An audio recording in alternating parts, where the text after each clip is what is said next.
As an angler, one of the things that I'm constantly on the lookout for is new, exciting fishing lures that are going to help me catch more fish in a variety of scenarios. Case in point, this lure right here. I'm actually testing this out today. That's why I'm out here at the lake. But today we're not going to talk about this lure. We're going to talk about a lure that I've actually been testing for a while now, and I have to say, it's become one of my new favorite lures.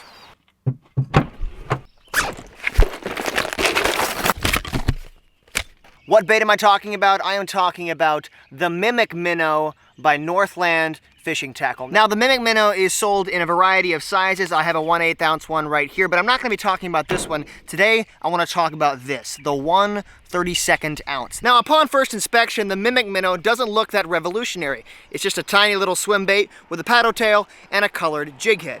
Well, you are correct when you say that there's nothing revolutionary about this. However, the things that make this bait special are the action, the color scheme, the build quality, and the actual size, especially this tiny one right here. I could go on jabbering about this bait, how good it is, and all the fish that I've caught with it, but I'd rather just show you. Let's take a look at some footage that I shot a couple weeks ago. I was down at a nice little river fishing for some smallmouth, and I took this bait along, and you'll see the reason why I fell in love with this tiny little swim bait.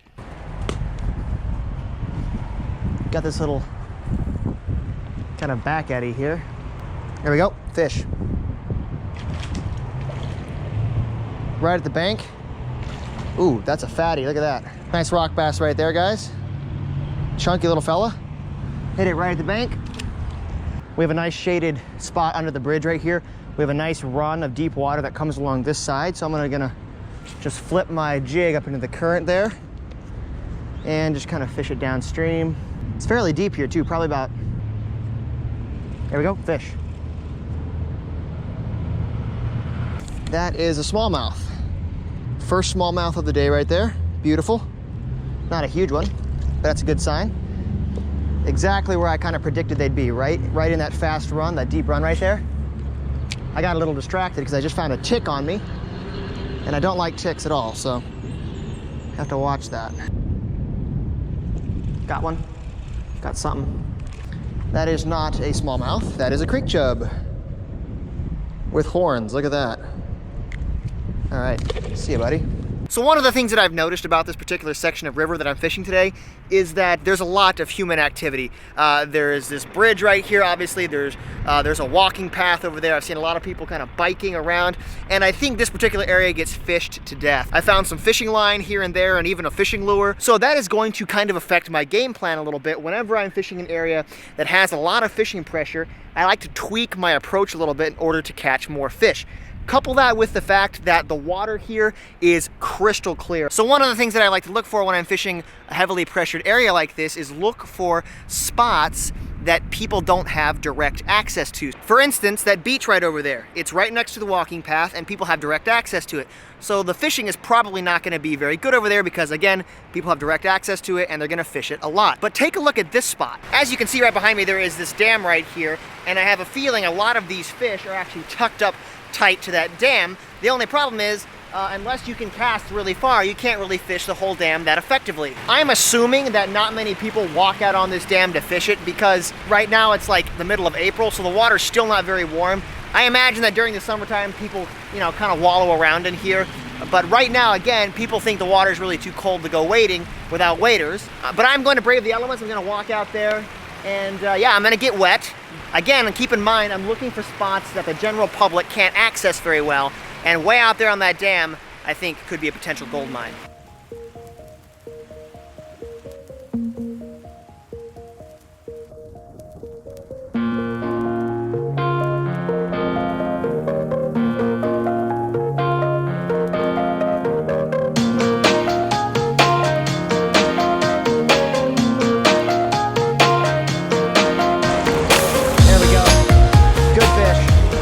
Big fish.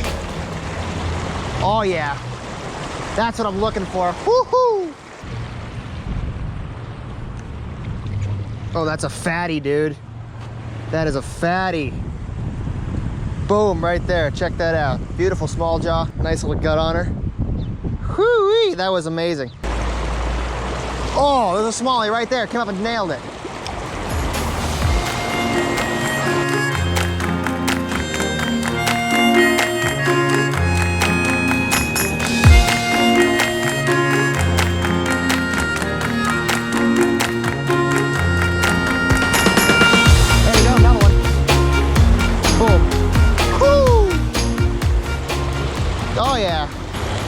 See you, buddy.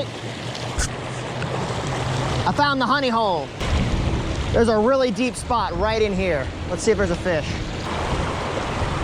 There we go. Another one. Not a big one. Little guy.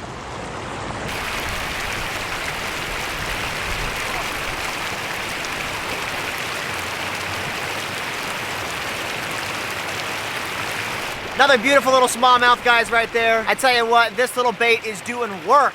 This is fantastic. Woo! I'm having so much fun right now. All right, here we go. Let's try this spot. There we go, fish. Right in that back eddy, right where I thought he'd be.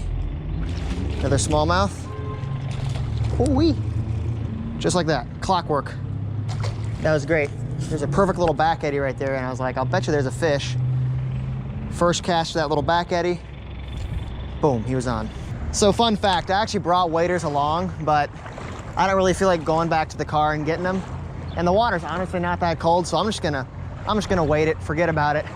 I wanna go up here and fish these bridge pilings. The nice thing about this creek is that it's actually not that deep, which is good, because if it was deep, then I'd be swimming out here, and I don't really feel like swimming. There's a deep little hole over here. Bloop.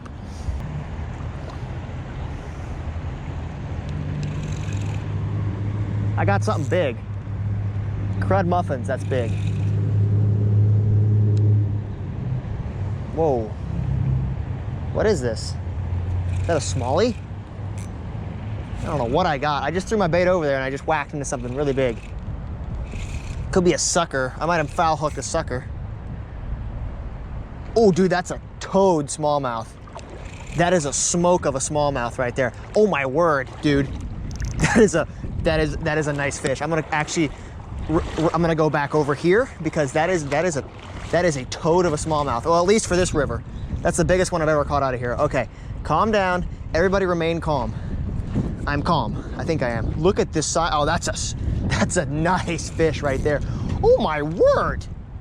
All right, guys, that was kind of crazy. I was just walking back to the dam and I just kind of made a cast over into another part of the river and I hooked into something very big. And this thing came out right here. Look at this thing. Absolutely whaled that tiny little bait. This fish will probably go like 2.5 pounds. It's got a nice gut on it too. Look at that thing.